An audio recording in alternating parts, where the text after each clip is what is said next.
Pagka pala nahihirapan tayo, huwag tayong magreklamo. Huwag tayong salita ng salita. Buisit na buhay to, buisit na bahay to. Ba't ganun? Ba't yung buhay ang buisit? Bigay ng Diyos yun. Kaya ka buhay, bigay ng Diyos yun.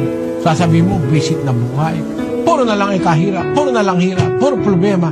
Hindi mo ba alam na ang Diyos ang nasasaktan mo ang kalooban? Isang aral yun na dapat nating matutunan. Nagdaramdaman Diyos doon. Namumungkahi siya sa galit.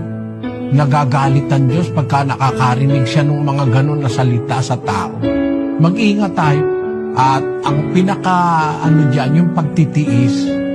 Upang sa pamamagitan ng pagtitiis at pag-aliw ng mga kasulatan ay magkaroon tayo ng pag-asa.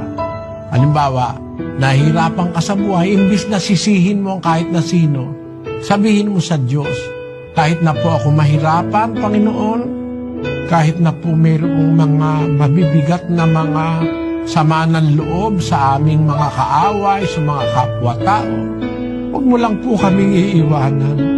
At nangangako kaming hanggang sa katapusan, aming ipagpapatuloy ang aming sinimulang pagkilala at paglilingkod sa iyo.